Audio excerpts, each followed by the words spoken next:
that everybody seems to care about because it is the important part. Materials required, what you will need.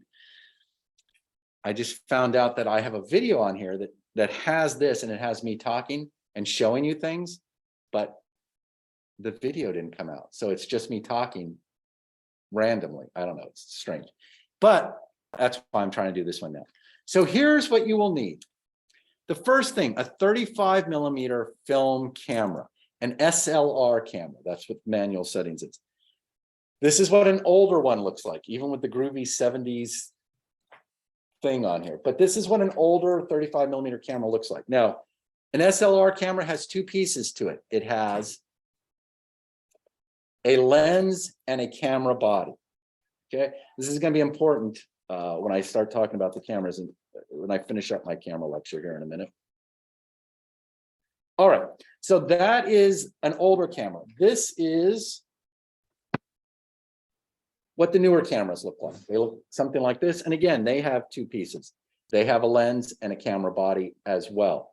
Now, the Canon digital camera looks almost the exact same. The difference is that this camera, when you open it, takes film, okay? Just like this older camera here, in the camera body, when we open it, it uses film, okay? So it has to have a back that looks something like this. All right, so we are going to be using a camera like that. Now,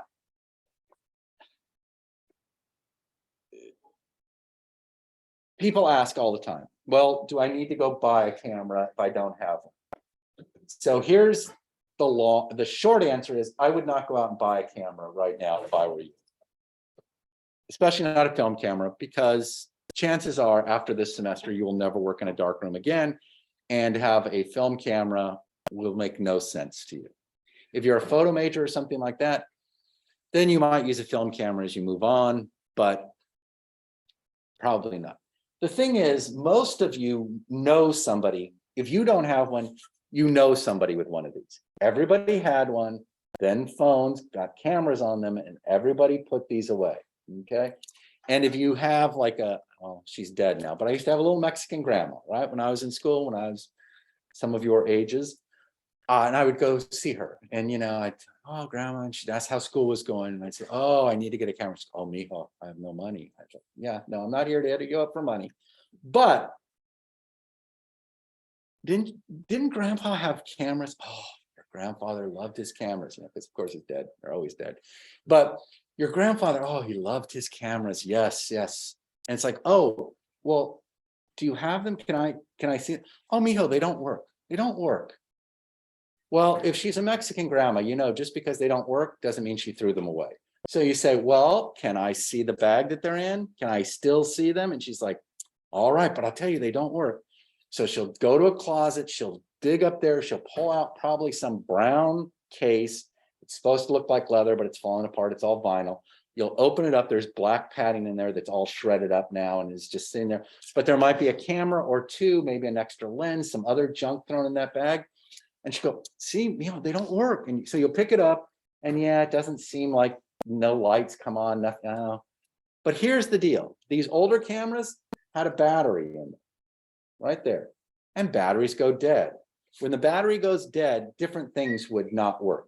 Some cameras, you can still press the shutter release and run film through them, all that, but the light meter doesn't work. Other cameras would just close up completely and not allow you to use them at all, okay? But the amazing thing is that these cameras are really hard to break. So if you find one, take it to a camera store. The closest camera store to us, I think, is Monty's on Greenleaf, just below Hadley, if it's still there. Monty's Camera in Whittier. They're really helpful there. You take the camera, you tell them, they'll open the battery compartment, they'll get the correct battery, they may even clean the battery connections for you, put it in the right way, and tell you whether your camera is working or not, okay? Every semester, 3 or 4 people find out that cameras they thought were broken, put a new battery in, and they work, okay? Same thing with the newer cameras. This one also has a battery compartment in it right here, and these batteries are more expensive than those batteries, but still a couple batteries and these cameras begin to work as well. These are easier to break than these. These old ones, just really difficult to break. So That's the camera that you will need. Like I said, beg, borrow. I don't condone stealing, but whatever it is you need to do to get one in your hands, I would do that. Now, if you're the kind of person that has to have their own camera and you want to go out and buy one, there's a lot of options. They don't really, I don't even know if they're making a brand new one of these. Anybody's making them anymore. So you're going to have to look on eBay, OfferUp. I'm on whatever OfferUp. I always get notifications whenever a 35mm camera comes up. They come up a lot. And brand new, like there's still some of these in boxes brand new. They're going to be about $180 for one like this. This one's going to be a little over $200 for one like this. Like this, 200, 180 for this. But like I said, you find used ones. eBay, they're going for around $65 to $70 for a decent 35mm camera. On OfferUp, I've been seeing them for like 45 or 50, and you can bargain with people. Camera stores also will sell used equipment. I think Monty's has used cameras. They're going to be a little more expensive, like the $100 range.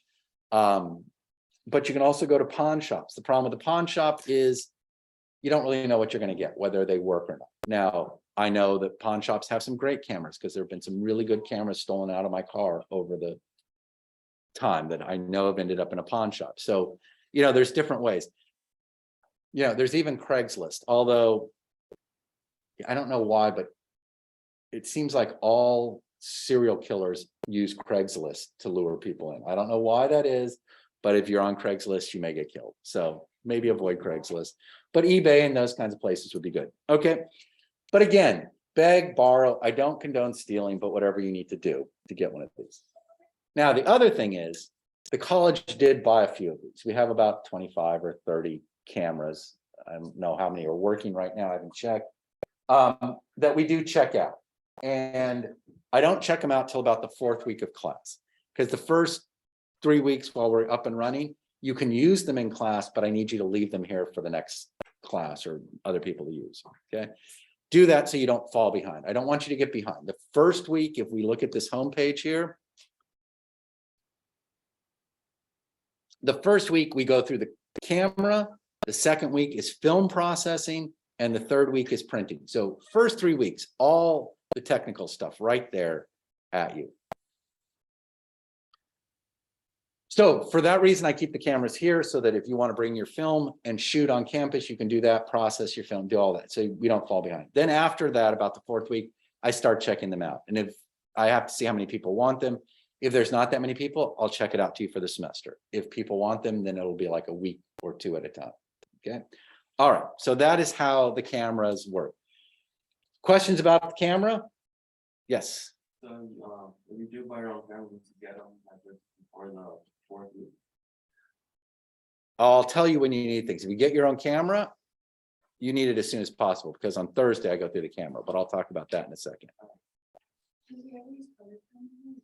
This is a black and white photo class. Color film uses different chemistry. So you can shoot color film, but you can't process it or print it in here. Yes, sir. Oh, just waving things off. Okay. Anybody else? All right, let's move on then. So black and white film. This is what black and white film looks like. It's going to come in a box like this. You have to buy this at a photo store. You cannot buy this at Target, Walmart, Rite Aid, any of those kinds of places. You have to go to a photo store because it has to be traditional black and white film. On here, this little list right here, it says 24 or 36 exposure. For your first roll or 2 of film, I would tell you to get 24 exposure rolls because they're going to be easier to deal with in the dark. And we'll talk about that with film processing.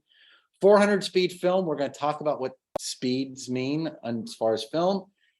For your first roll of film, 400 speed is just going to be more, it's going to be easier to use, more likely for you to get an image on it, more likely to come out in film development, any of those things. It's a little bit more forgiving of a speed. Kodak, Ilford, or this one's Arista. I'm going to show you where to, I'm going to give you a little insight as to where to buy this and how much it should cost in a couple of minutes. But the most important part here is no process C41. And what process C41 is a color chemistry. And the reason why I put this on here is because some of you will go to Target and you'll walk by the film thing and it'll say Kodak black and white print film, or maybe even I don't know, Ilford something black and white film. And you'll go, he is such an ass. Look, it's right here. I can just buy it right now. That's not going to be the right film. If you look at the box, and it's hard to find, but you look real close, there'll be a little tiny thing that says process C41. And what process C41 is the color chemistry. So when you shoot color film and you take it to a lab, they run it through a machine that's color chemistry. So they make a film that mimics black and white film that can run through that color chemistry. If you buy that film and you come in the day that everybody's processing, other people will have blank film. Some will have negatives on theirs.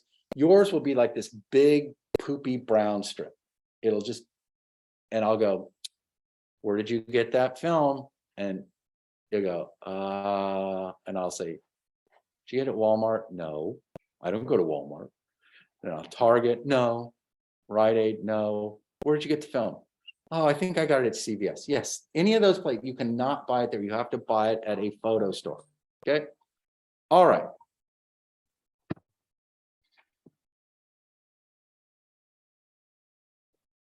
Okay. All right. So that is the film. And again, I'm going to show you here a couple of prices and things in a minute. Black and white printing paper is going to come in a package that looks something like this. I'm asking you to get 8 by 10, which is the size. Glossy, which is the surface of the paper. I'm asking you to get glossy because it's going to be easier to work with in the darkroom. Glossy paper, you can see where the emulsion side is, the side that you're going to print on. If you get matte surface paper, you may not be able to tell which is the paper side and which is the emulsion side. I will tell you how to do it, but it's more difficult. So glossy paper, 8 by 10. VC, variable contrast, means that you can use filters on it. RC means it's resin coated, it has a plastic coating on it, versus a fiber-based paper, which is a little harder to work with. Okay, so right there, it's all written out. Do not open in white light. You do not want to open your paper. Your paper is what's called light sensitive. You do not want to open it and look at it before you bring it in here. You can only open the paper in the back under the orange red lights called safe lights. And I'll talk about that when we get to that part of it. So if you get your paper, avoid opening it for any reason. Okay. Negative preservers look like this. It's a plastic sheet with these little sleeves in here, because when you get your negatives and you cut them, you're going to slide them into those little sleeves there, and they're going to protect your film, keep the dust off of them, keep them from getting scratched, all that kind of stuff, and easier to deal with. It's what you're going to use to make your proof sheets and all that kind of stuff. So negative preservers. You will need one for each roll of film that you shoot. How many rolls of film are you going to need? I'm going to go through this a little bit more, but basically some of you may be looking going, well, there's 5 assignments, so maybe a couple of them. So I'm going to need like 5 to 7 rolls of film. That's kind of the bare minimum, and that's spread out over the whole semester. So you'll need 5 to 7 negative preservers. Now you can shoot more film, and I would encourage you to shoot more film.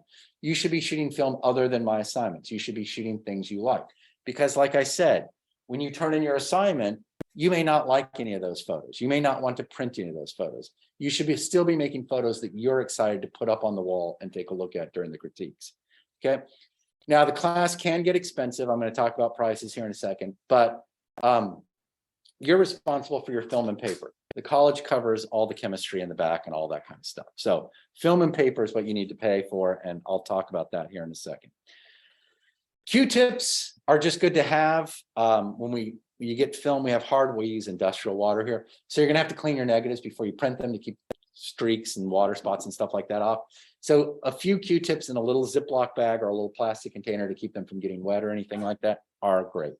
So those are the things you need to have for this class. The other 3 things are optional. Scissors, we do have several pairs of scissors in the lab, but they never seem to be where you need them. People move them around, or people do jackass things with them. You know, they get sticky stuff on them or stuff. So if you're at the 99-cent store, get your own pair of scissors and have them so that they're always when you need them. Canned air, we used to leave out in the lab until people started huffing. Why do people have to huff my canned air? I don't understand it.